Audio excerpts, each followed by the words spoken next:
सियासत में कब किस बात की खिलाफत करनी है और कब चुप्पी साधनी है, इसको भांपना भी एक कला है। लेकिन मौजूदा दौर के सियासतदारों के लिए उनके सियासी हितों के आगे सियासत की मर्यादा भी घुटने टेक दे रही है। राष्ट्रीय सुरक्षा के मुद्दों पर भी सियासत अब रवायत बनती जा रही है। दिल्ली में हुए हादसे के बाद जहां सुरक्षा एजेंसियां इसकी तह तक जाने में लगी हुई हैं, तो वहीं कुछ नेता खामियां निकालने में लग गए हैं। सपा के एक नेता ने तो सारी हदें पार ही कर दी और पुलिस द्वारा दी जा रही गिरफ्तारी को ही झूठा करार दिया। और दिल्ली के अंदर बिल्कुल, और उसके पास ये रेड फोर्ट, लाल किले के पास ब्लास्ट होना, मैं समझता हूँ कहीं न कहीं सिक्योरिटी की चूक है, इंटेलिजेंस की चूक है। इतना बड़ा खर्चा, इतना बड़ा वो जो है निजाम हमारे मुल्क का है, उसके बाद भी ऐसी जगह पर ब्लास्ट हो जाए तो अफसोस की बात है। मुझे बहुत अफसोस है, उन परिवार के साथ हमारी पूरी सहानुभूति है। परंतु जिन लोगों ने ब्लास्ट किया, इंक्वायरी करके उन्हें फांसी के फंदे पर 6 महीने में चढ़ा देना चाहिए, परंतु झूठ नहीं पकड़ना चाहिए। संवेदनशील मुद्दे पर सियासत की इस दौड़ में कांग्रेस भी खुद को पीछे नहीं रख पाई। कांग्रेस नेता पवन खेड़ा भी दिल्ली में हुए ब्लास्ट को लेकर सवाल खड़े करने लगे, जबकि सुरक्षा एजेंसियां पहले से ही एक्शन मोड में हैं और सभी सवालों का जवाब तलाशने में लगी हैं। जो चिंता और भय का माहौल पूरे देश में उपज रहा है, देश के मन में बहुत सवाल है। उन सवालों के जवाब जब तक नहीं मिल जाते, अब ये ब्लास्ट क्या था, किसने कराया, एक्चुअली क्या है ये, जब तक सरकार ये हमें नहीं बताती तब तक इस पर कोई टिप्पणी करना वाजिब नहीं होगा। बहरहाल एक भय का माहौल है, देश की राजधानी में है। देश की राजधानी में यूं इस तरह से ब्लास्ट होना अपने आप में बहुत सवालों को जन्म देता है। दिल्ली में हुई घटना के बाद सभी एजेंसियां जांच में जुट गई हैं। गृह मंत्री अमित शाह भी खुद लगातार बैठक करके पल पल की खबर पर नजर बनाए हुए हैं। लेकिन विपक्ष इस आपदा में भी अपने लिए सियासी अवसर तलाश रहा है।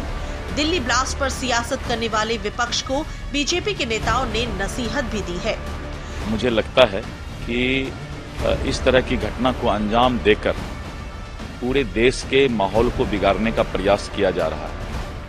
मैं विशेष करके विपक्ष के नेताओं से, राहुल गांधी जी से और लोगों से अपील करूंगा कि आतंकवाद के खिलाफ बोलिए खुलकर।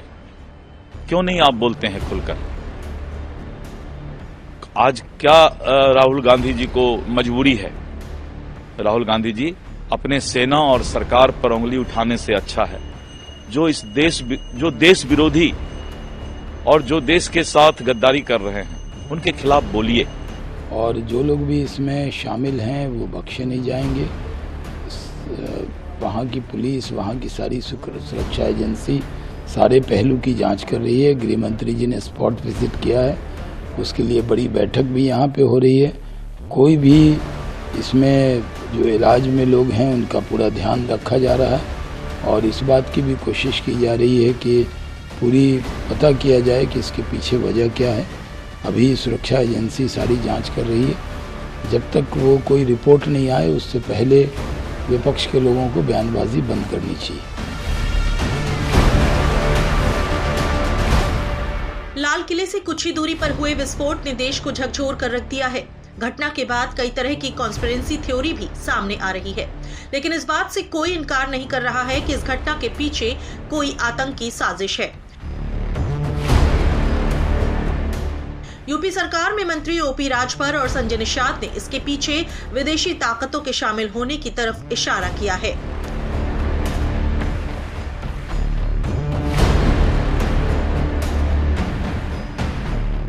जिन लोगों ने इस घटना को अंजाम दिया है, सरकार उनको खोज निकालेगी और कड़ी से कड़ी कार्रवाई उनके खिलाफ होगी ताकि फिर कोई साहस न जुटा पावे कि इस तरह की घटना करने का।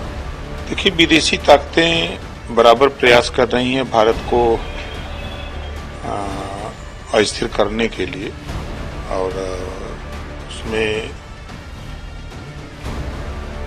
तमाम ऐसे संगठन हैं जो कहीं न कहीं अपना हाथ मुंह फैला रहे हैं, लेकिन सफलता उनको मिल नहीं रही है। देश की जो भी सुरक्षा, आंतरिक सुरक्षा है, उस पर कोई भी कामयाब नहीं होगा और माननीय प्रधानमंत्री, माननीय गृह मंत्री जिसको सीधे टिकअप कर रहे हैं और हमको लगता है कि जल्द जांच में जो भी होगा उसके खिलाफ कार्रवाई होगी और सभी राज्य सरकारों को भी मैं कहूँगा कि अलर्ट रहें और इस तरह की जितनी भी साजिशें हों उसको नाकाम करने की कोशिश करें। और ये तो सदियों से चला आ रहा है भारत के ऊपर तमाम विदेशी ताकतें हैं जो भारत को देखना नहीं चाहती हैं। जब सोने की चिड़िया थी तभी से लगे हुए हैं और आज के दिन में अब धीरे से फिर से भारत विश्व गुरु बन रहा है, इसलिए दिक्कत है।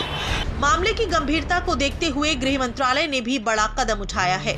गृह मंत्रालय ने दिल्ली कार ब्लास्ट के महज 20 घंटे बाद मामले की जांच NIA को सौंप दी है। मध्य प्रदेश के मुख्यमंत्री मोहन यादव ने कहा है कि घटना के दोषियों को बख्शा नहीं जाएगा। दिल्ली का हादसा बहुत दुखद हुआ और माननीय गृह मंत्री जी उसकी जांच भी कर रहे हैं और विस्तार से सारी बातें वो प्रेस में बताने वाले हैं।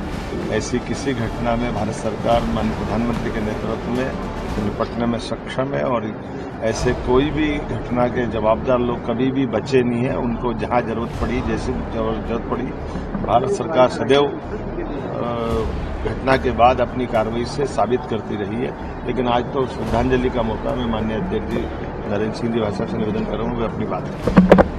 दिल्ली की घटना के बाद फिलहाल तस्वीरें साफ नहीं हो पाई हैं। दिल्ली ब्लास्ट को लेकर तमाम तरीके की थ्योरी आ रही है, लेकिन अभी किसी भी थ्योरी की पुष्टि नहीं हुई है। ऐसे में फिलहाल ब्लास्ट की वजह को जानने के लिए ऑफिशियल अनाउंसमेंट का इंतजार करना ही मुनासिब है।